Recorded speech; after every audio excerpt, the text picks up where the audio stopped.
You don't need to hide all your sins or your failures and mistakes from God, for He already knows them all. He is just waiting for you to confess to Him and come to Him. Is there anything that you need to be honest to God today? Magandang umaga sa inyong lahat. Blessed morning. So, eto po, ulit tayo sa ating Bible devotion sharing. So, today, I'm going to share to you about 1 John chapter 1. So, dito na tayo sa 1 John. The letter of, first letter of John, chapter 1. So, itong book na to, si John ang nagsulat. Si John naman, di ba last time si Peter. So, tungkol, sinasabi niya dito na, ina-explain niya dito na Jesus Christ is a real person na God, di ba? In-explain niya na si Jesus Christ ay totoong nag-exist and bilang disciples nakasama niya si Jesus, naka-fellowship and na-witness nila yung mga ginawa ni Jesus, di ba? Sa ministry niya nang nabubuhay pa siya. So, sinabi niya rin dito that Jesus is the light. So, walking in God's light, meaning, pag lumalakad ka sa liwanag, so, na-expose yung karumihan mo. So, dito, ine-emphasize ni John, disciple John, na a Christian or a believer still sins dahil you are walking in Jesus. You are walking in the light. So, yung mga karumihan mo, yung mga flaws mo, mas na-emphasize yan. Kasi na-expose ka sa liwanag eh. Nakikita yung mga dumi na meron, di ba? Parang kunwari, sa isang kwarto, pag madilim yan, hindi mo makikita yung mga karumihan mo. You're walking in darkness. Parang ganun din tayo. Nasa kadiliman tayo eh. So, hindi natin nakikita kung gaano tayo kadumi. Pero kapag nailawan na yan, sobrang ilaw, gaya yan, maliwanag, ma-expose na lahat. Ultimo yung kasulok-sulukan ng kwarto na may alikabok, mga agiw, makikita lahat. So, ganun din tayo. Mentas lumalakad tayo kay Lord, expectin na natin na ma-expose talaga yung ating mga flaws, yung ating mga kailangan baguhing ugali, kasi kaya nga natin kailangan si Lord for us to transform, diba? For us to be cleansed, for us to be transformed according to what He wants us to be, diba? So, let's start na to dive into the Word. So, dito na lang tayo sa sinasabi niya kasi dito na ang mga Christians ay nagkakasala pa rin. So, sinabi niya dito sa 1 John chapter 1 verses 8 to 9, ito. Ay, basahin ko na lang din yung 5 mula dun sa 5 hanggang. This is the message we have heard from Him and proclaim to you, that God is light, and in Him is no darkness at all. If we say we have fellowship with God while we walk in darkness, we lie and do not practice the truth. But if we walk in the light as He is in the light, we have fellowship with one another, and the blood of Jesus His Son cleanses us from sins. Eto na, verses 8 to 10. If we say we have no sin, we deceive ourselves, and the truth is not in us. If we confess our sins, He is faithful and just to forgive, and He will cleanse us from all our unrighteousness. If we say we have not sinned, we make Him a liar, and His word is not in us. So, ayan po. Himay-himay natin yung verses na yan. So, yun nga po yung sinabi natin kanina na if you're walking in the light, so, yung meaning, lumalakad ka na sa presence ni Lord, mas na-expose yung natin, yung ating sinfulness, ganyan. And if you're walking in the light, you're also walking with your fellow believers. Kasama mo sila, diba, sa journey na yon. And yung mas gusto kong i-highlight yung verses 8 to 9 na if we confess our sins, He is faithful and just to forgive and will purify us from all our unrighteousness. Ibig sabihin dito, lahat naman daw ng mga believers, all of us are struggling with sin. We are all dealing with a sin problem, and we are probably we're hiding it from the Lord. Ako, na-experience ko yan dati. Meron akong mga kasalanan na hindi ko kayang i-confess kay Lord, na hindi ko rin kayang bitawan na ginagawa ko noon. Pero yun nga, you will find healing. You will start to withdraw from the Lord. Kung meron kang kasalanan na hindi inaamin or hindi kino-confess sa Kanya, yun yung nag-hold back sa'yo na lumapit ka kay Lord. We all struggle with sin. Denying it only blinds us. Pero nga si Lord, napakabait ng Panginoon eh. Na aminin lang natin, kahit na matagal tayong magtago, matagal tayong lumayo dahil sa kasalanan ginagawa natin, lumapit lang tayo at mag-decide lang tayo na aminin sa Kanya. Sabi nga, He is faithful and just to forgive and will purify us from all our sinfulness or unrighteousness. Papatawarin ka ng buong puso kahit gaano pa kalaki yung naging kasalanan mo. Hindi kasi tinitingnan ni Lord yung magnitude ng sin mo, pero yung heart mo, 'di ba? Kasi God loves the sinner, He hates the sin, but He loves the sinner so much. God loves the sinner, but He hates the sin. So once we confess naman sa Panginoon, talagang buong puso niya tayong patatawarin at tatanggapin niya tayo ulit. Ayan. When we confess, God responds with faithfulness and justice because Jesus already paid for our sins.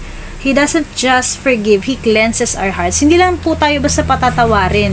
Sabi dito, lilinisin pa yung puso natin. Saan ka pa? Hindi ka lang pinatawad, tutulungan ka pa niyang mawala o mabura yung mga kasalanang nagawa mo at lilinisin niya. Sorry po, dumating yung anak ko galing school. Half day lang sila yan. So sabi dito, yun nga, we don't need to hide our failures from the Lord. So yung confession, it's freedom for us, 'di ba? Kasi mentras naman hindi ka inaamin talaga. Para ka nakakulong doon, para ka nang bilanggo. Parang mabigat yung heart mo, wala kang peace of mind, wala kang peace of heart. 'Di ba? May tinatago ka eh, hindi ka mag-move forward. So confession is freedom, not shame. Kung para sa'yo nahihiya ka, pero sa Lord, it's boldness, it's courage to admit what you have done wrong. And it brings healing to you. And it starts, doon nag-start yung mag-grow yung relationship mo kay Lord. Magkaroon ka ng encounter sa Kanya. And doon, when you humble yourself, God will give you the grace that will heal you, that will restore you, that will forgive you, that will cleanse you, diba? And syempre, yung pagmamahal ng Panginoon sa atin, unconditional. Doon mag-i-start yung healing once we confess.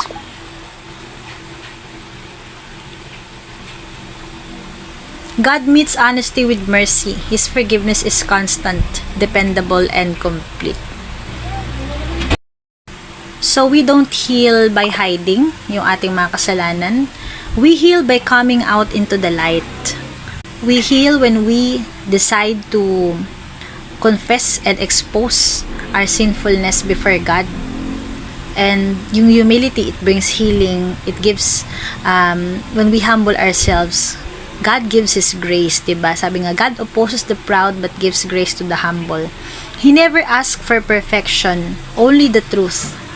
Only a heart willing to confess. Only a soul that is willing to be washed. Diba? Di mo naman kailangan kay Lord, magtago. Kasi actually, bago pa natin i-confess, alam naman na niya. But by means of confessing, doon na de-develop yung heart of surrender and heart of humility before the Lord. And that is when intimacy begins. Personal encounter kay Lord. When we communicate with Him, when we talk to Him, diba? And when we come to the Lord, what will happen? Diba? He is faithful. He is just. He forgives. He cleanses. Every time. Walang sawa. Hindi nagbabago. Hindi nagmamaliw. Yung kapatawaran ng Lord, unconditional ang pagmamahal sa atin ng grace ni Lord. So, I pray that by this message, we are encouraged na. Kasi yung mahihiya ka lang naman, di ba, lumapit. Mahiya kang umamin. Kung wala kang tiwala dun sa tao, alam mong yung tao na yung strict. Parang kunyari sa magulang. Tayong mga parents, we should be aware of this. When our child confesses a sin they have made or nagkamali sila, pwede mong pagalitan, pero in a loving way. You will discipline them when they have done wrong, but still after that, reassure them that you still love them and you discipline them because you love them. You want them to learn. You don't want them to fall into the trap of sin. Diba? You don't want them to to self-destruct. Diba? Kaya natin sila dinidiscipline. Discipline is a form of love. And ganun si Lord, di ba? Hindi mawawala yung pagpalo pag nagkamali, pag nagkasala, pero patatawarin kasi anak mo eh. Tatanggapin mo yan lagi. Mahal mo pa rin yan, walang magbabago. So, ganun din si Lord. And when we come to the Lord and when we become honest sa mga nagawa natin, nagkakaroon ng bond, nagkakaroon ng intimacy. Diba? And parang madali na sa'yo mag-humble, mag-confess. Lord, ito yung nagawa ko. Lord, tanga-tanga ko. Nagkamali ako ganito, ganyan. Nade-develop yung closeness nyo. Intimacy mo sa Panginoon. Lumalalim relationship with Him. It brings you closer to the Lord. Napakaganda nitong verse na to. Isa to sa mga pinanghahawakan ko talaga. Lalo na kapag nakakagawa ako ng mga kasalanan na parang nakokondemn ko yung sarili ko. This reminds me that I have a God who never fails to love me in spite of all the things that I have done wrong. 'Di ba? Ang enemy kasi, it will really condemn you. Magsa-self-pity ka. Wala ka ng pag-asa. Paulit-ulit ka sa kasalanan na to. Failure ka. Susyunga-syunga ka, ganyan-ganyan.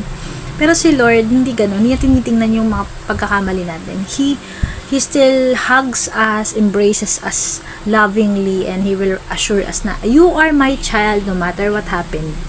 Diba? Nothing can stop me from loving you. So, yan ang Diyos na meron tayo. Hindi tayo dapat mahiya na lumapit sa Panginoon. Hindi siya yung, He is a just God. Matapang si Lord na diba? Pero punong-puno ng pag-ibig ang Panginoon. Napakalambot ng puso ni Lord sa atin, diba?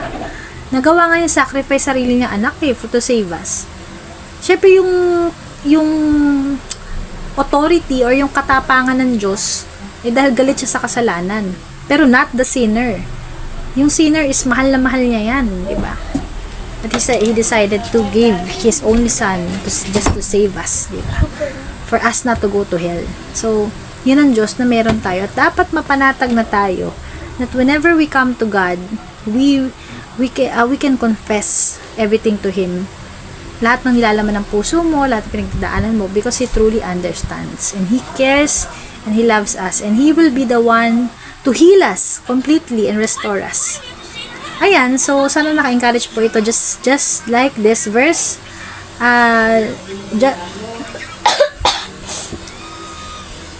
Sana po naka-encourage tong verse na to sa inyo, gaya po ng ginawa nito sa akin. So, God bless po everyone and have a nice day.